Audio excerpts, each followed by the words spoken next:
మీ వల్ల ఒక చాలా ముఖ్యమైన విషయం గుర్తొచ్చింది. ఒకరోజు జానకి గారు కిట్టు ఫోన్ చేశాడు. అసలు అమ్మ మాట్లాడాలంటుంది నీతో అన్నాడు. ఇయ్యరా బాబు మాట్లాడతాను రా అన్నాను. ఫోన్ తీసుకున్నారు. ఈ మధ్య ఈ పిక్చర్ చూసారా మీరు? ఓ బేబీ.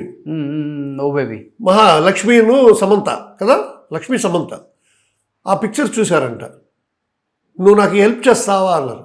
ఏంటమ్మా చెప్పండి మా, మీకు లేనిదమ్మా, మీకు ఏం కావాలి చెప్పండి అంటే, నేను లక్ష్మీను సమంతను యాక్ట్ చేశారు. ఆ అమ్మాయి వచ్చి లక్ష్మి వచ్చి సమంత లాగైపోతుంది. అది ఆ సినిమా చూశాను వాసు.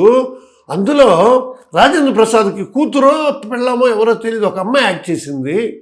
ఆ అమ్మాయి యాక్టింగ్ ఎంత నచ్చిపోయింది. ఇప్పుడు నేను సుమన్ టీవీ ద్వారా నేను చెప్తున్నాను, ఆ అమ్మాయి తలుచుకుంటే జానగారిని బయటికి తెచ్చేవచ్చు. అమ్మోరు యాక్ట్ చేసింది తెలుసా? సునైనాకి వీర అభిమాని అయిపోయి ఆ సీన్ని రికార్డ్ చేసుకొని క్లిప్పింగ్స్ వస్తాయి కదా, వాట్సాప్లో పెట్టుకొని అదే చూసి చూసి నవ్వుకుంటూ ఉంటుంది అనమాట. ఓకే, ఆవిడ యాస పెట్టి మాట్లాడింది ఆ పాప.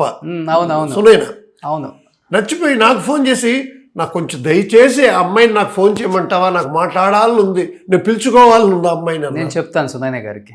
ఇది టీవీలోనే వస్తుంది. అమ్మాయి ఎంత అదృష్టవంతురాలు చూడండి. ఇప్పుడు మేమంతా చూడాలంటే కూడా కాదు, సునైనా కానీ ఇప్పుడు జానకి గారికి ఫోన్ చేసి, అమ్మ మీరు వాసురావు గారిని అడిగారు కదా ఓ బేబీలో సినిమాలో చూసి, అది నేనేనమ్మా, నేను వస్తానమ్మా అంటే వెంటనే రమ్మంటారు. డెఫినెట్గా సునైనా గారికి ఇన్ఫార్మ్ చేస్తాను. ఇది మంచి ఇన్ఫర్మేషన్ ఇవాళ.